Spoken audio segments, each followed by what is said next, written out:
তাহলে আমরা দেখি 85, মনোযোগ দেন। একটু সময় দেন, এটা এখানে একটা এমসিকিউ আছে, খুবই চমৎকার একটা এমসিকিউ। 85 কার্যবিধির 85 দ্বারা কি বলছে, করোনাভুক্ত ব্যক্তিকে গ্রেপ্তার করে করণীয় কি? ওয়ারেন্ট অর্থাৎ আপনি যে অ্যারেস্ট এই আউটসাইড ডিস্ট্রিক্টের কাছ থেকে যে করলেন, বুঝতে পারছেন? এখন এই করোনাভুক্ত ব্যক্তি গ্রেপ্তারের পর কি কি কাজ করবেন, মানে কে কে করবে? মনোযোগ দেন। আমরা এই দ্বারা যেটা দেখব, যখন কোনো গ্রেপ্তারি পরোয়ানা তারা জেলার বাইরে কার্যকর করা হয়, জেলার বাইরে, আপনারা যখন জেলার বাইরে করতেছেন অর্থাৎ অ্যারেস্ট আউটসাইড ডিস্ট্রিক্টে করতেছেন, তখন কি করবেন? এটা ওই যে নিয়ে যেতে হবে কোথায়? সরাসরি কোথায় নিয়ে যাবেন? যে গ্রেপ্তারকৃত ব্যক্তি সরাসরি আদালতে নেওয়া হবে না, সরাসরি আদালত হবে না। যদি একটা কথা বলছি, গ্রেপ্তারের স্থান হইতে আদালতে পরোয়ানা জারি করেছে সেটি কত মাইলের মধ্যে থাকে? 20 মাইল। এটা পরীক্ষায় এমসিকিউ আসবে। করে ফাইল। এটা হলো এমসিকিউ। গ্রেপ্তারের স্থান থেকে আদালত পরোয়ানা জারি করে সেটি 20 মাইলের মধ্যে থাকে, তাহলে কি করবে? নেওয়া হবে না। এটা টাইমটা বলেছে কত কিলোর মধ্যে, 20 মাইল, 22 মাইল। তাহলে এটা কি করবে? স্থানীয় executive magistrate oblique district superintendent of police অথবা মেট্রোপলিটন পুলিশ কমিশনার আদালতের চেয়ে কাছে থাকে। বুঝতে পারছেন? যে স্থানীয় যিনি এক্সিকিউটিভ ম্যাজিস্ট্রেট বা ডিস্ট্রিক্ট সুপারিনটেন্ডেন্ট পুলিশ বা মেট্রোপলিটন পুলিশ কমিশনার আদালতের চেয়ে কাছে থাকে।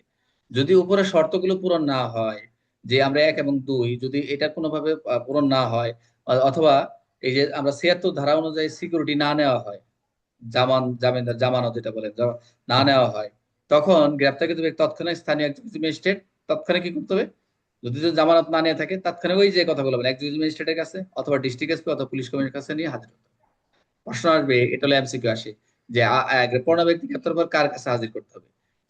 নির্বাহী magistrate, district SP, district superintendent police, police super.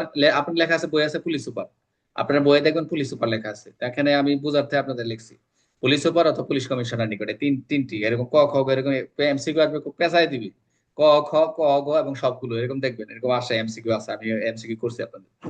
তাহলে কি করতে হবে? অবশ্যই পরোয়ানা ব্যক্তি গ্রেপ্তার করে এদের নিকট হাজির করতে হবে। এবং শর্ত হচ্ছে দুইটা, একটা 20 মাইলের মধ্যে যদি না থাকে, আর যদি এদের আদালতের যদি এদের কাছে চেয়ে না থাকে, এই ক্ষেত্রেই আপনি কি করবেন? অবশ্যই এদের নিকট হাজির করে দিবেন। তাহলে গ্রেপ্তারে পরোয়ানা করণীয়টা কি? আমরা দুইটা বিষয় দেখলাম, যেটা হচ্ছে, ধরা যাক উদাহরণটা দেখেন, ধরা যাক ঢাকা আদালত রহিমের বিরুদ্ধে গ্রেপ্তার জারি করছে, ঢাকা আদালত রহিমের বিরুদ্ধে গ্রেপ্তার জারি করছে। এখন রহিম তো চট্টগ্রাম অবস্থান করছে, ওই একই উদাহরণ ঘুরে ফিরে। চট্টগ্রাম থেকে ঢাকার আদালত মাইল কত দূরে? চট্টগ্রাম থেকে ঢাকা আদালত 20 মাইলের বেশি দূরে, বেশি দূরে না? চট্টগ্রাম থেকে ঢাকা আদালত বেশি না? 20 মাইল কত কিলো? 200 আর 300 কিলো। তো 76 অনুযায়ী কোনো বন্ড সিকিউরিটি নেওয়া হয়নি। যদি বেশি দূরে হয়, তাহলে সিকিউরিটি নেওয়া হয় না, জামানত না। তাই পুলিশ অফিসে কি করবে? চট্টগ্রামে এক্সিকিউটিভ যিনি থাকবে, চট্টগ্রাম থেকে ঢাকা যদি যদি বেশি বেশি দূরে, তাহলে তো এখান থেকে কি করবে? চট্টগ্রামের ভিতরে কি করবে? এক্সিকিউটিভ ম্যাজিস্ট্রেটের নিকট অথবা ডিস্ট্রিক্ট সুপারিনটেন্ডেন্ট পুলিশ সুপারের নিকট অথবা পুলিশ কমিশনারের কাছে হাজির করবে। এরপর ম্যাজিস্ট্রেট কি করবে? তার এখতিয়ারের মধ্যে মামলা চালিয়ে যাবেন বা আদালতে হাজির করার ব্যবস্থা করবে। যদি মনে করে এটা তার এখতিয়ারে মামলা চালিয়ে যান, তা আদালতে হাজির করে দিবে। এটা হলো আদালতের এখতিয়ার। এই 85 ধারার মূল কথা এটাই। আসামি গ্রেপ্তারের পরে কার নিকট হাজির করবেন, মূল একদম বেসিক। তাহলে গ্রেপ্তারকৃত ব্যক্তিকে নেওয়া হবে যদি অ্যারেস্ট ইস্যুড কোর্ট 20 মাইলের মধ্যে না থাকে, সিকিউরিটি না নেওয়া হয়, তাহলে কি হবে? অবশ্যই কার কাছে হাজির করবে? নির্বাহী ম্যাজিস্ট্রেট, যেটা আপনাদের লেখা আছে নির্বাহী ম্যাজিস্ট্রেট, পুলিশ সুপার আর হচ্ছে পুলিশ কমিশনার, এই তিনটা।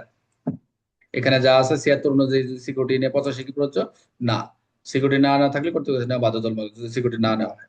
85 ধারার উদ্দেশ্যটা কি? অবশ্যই স্থানীয় কর্তৃপক্ষের মাধ্যমে ন্যায্যতা, যেটা হচ্ছে এই ন্যায্যতা নিশ্চিত করার জন্য এটা করা হয়। 85 কোন ক্ষেত্রে প্রযোজ্য? অবশ্যই ওয়ারেন্ট জারি জেলার বাইরে, যখন জেলার বাইরে কার্যকরী করবেন, অবশ্যই এটা আউটসাইড ডিস্ট্রিক্ট, এটা মনে রাখবেন সবসময়। গ্রেপ্তারের স্থান হতে জারি আদালত 20 মাইলের মধ্যে থাকে, তবে 85 কি কি করা হবে? অবশ্যই ব্যক্তিকে সরাসরি আদালতে হাজির করা হবে, 20 মাইলের মধ্যে যদি থাকে। আচ্ছা, এই হলো 85। আমাদের মোটামুটি আমরা আজকে শেষ সেকশন পড়বো মোটামুটি আমরা